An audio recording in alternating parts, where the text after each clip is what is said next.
নমস্কার বন্ধুরা, আজকে আমি একটা নতুন রেসিপি করছি। প্রতিদিনের মতো বাড়িতে থাকা জিনিস যা থাকে সেই সব দিয়ে আমি বানাবো, গোলাপ জামুন বানাবো। এবার গোলাপ জামুন আমি কী করে বানাচ্ছি আপনারা দেখুন। প্রথমে আমি ঘি দিয়ে দিচ্ছি। ঘিয়ে আমি সুজিটা ভালো করে ভেজে নেবো। এটা আমি ডাস্ট করে রেখেছিলাম। এবার ঘিয়ের মধ্যে সুজিটা দিয়ে দিচ্ছি, দিয়ে ভালো করে আমি ভেজে নেব। এর মধ্যে দুধ দিয়ে দিচ্ছি।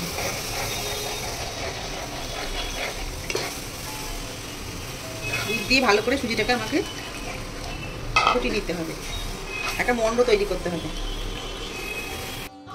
ঠেসে ঠেসে থালার মধ্যে মেখে নিতে হবে। নামিয়ে আমি থালার মধ্যে মেখে আপনাদেরকে দেখাচ্ছি। আমি দুধ দিয়ে এরকমভাবে জাল দিয়ে দিচ্ছি সুজিটাকে। আমি আমুল দুধ দিয়ে দিচ্ছি। আমুল দুধ দিয়ে আমি এটাকে ভালো করে মেখে নেব। এই সুজির মিশ্রণটাকে ভালো করে ময়দার মতো একটা ডো বানিয়ে নেব। জল বসিয়ে দিয়েছি, এর মধ্যে আবার চিনি দিয়ে আমি একটা সেরা বানিয়ে নেব।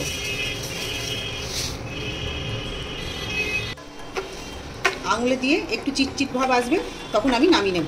এটাকে ভালো করে আমি জাল করে নিচ্ছি। গোল গোল করে ঠিক এরকম করে বানিয়ে নিচ্ছি আমি। আমার চিনি সেরাটা হয়ে গেছে। খুব বেশি গাঢ় করিনি, আবার পাতলাও না, জাস্ট একটু এই যে হাত দিলে একটু আঠা আঠা মতো লাগছে এরকম। ওখানে কড়াই বসিয়ে দিয়েছি। এই কড়াইয়ের মধ্যে আমি এবার তেল দিয়ে দেবো। সুজিটা মেখে আমুল দুধ দিয়ে মেখে এইভাবে আমি গোল গোল করে বানিয়ে নিয়েছি।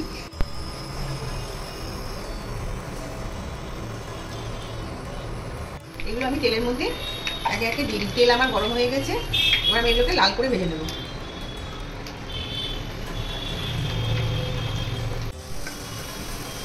এগুলো লাল লাল করে ভেজে নিয়েছি।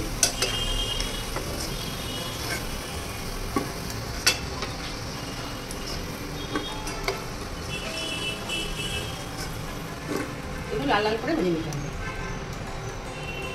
এগুলো আমি দিয়ে দেবো।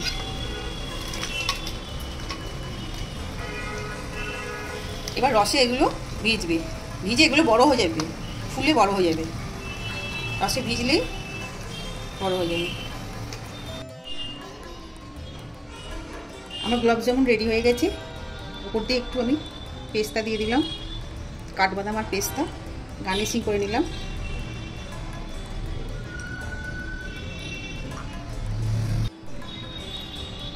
কি নরম হয়েছে, ভেঙে যাচ্ছে,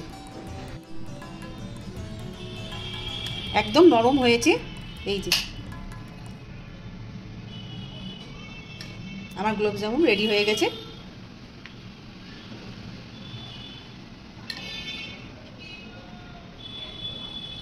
গোলাপ জামুন তৈরি হয়ে গেছে। আপনাদের বাড়িতে এইভাবে তৈরি করে খাবেন আপনারা, হ্যাঁ, খুব ভালো লাগবে খেতে। মনেই হবে না এটা যে আপনারা বাড়িতে বানিয়েছেন, মনে হবে দোকান থেকে কিনে নিয়ে এসেছে। চট জলদি এই খাবারটা তৈরি হয়, বেশিক্ষণ সময় লাগে না। বাড়িতে তো এইসব জিনিস থাকেই, সুজি, ময়দা, দুধ, এগুলো তো থাকেই। এই দিয়ে আপনারা বানিয়ে নিতে পারবেন। আমার রেসিপিটা যদি আপনাদের পছন্দ হয়ে থাকে তাহলে কমেন্ট করে জানাবেন। এইভাবে আপনারা বাড়িতে তৈরি করে খাবেন, দেখবেন খুব ভালো হবে খেতে।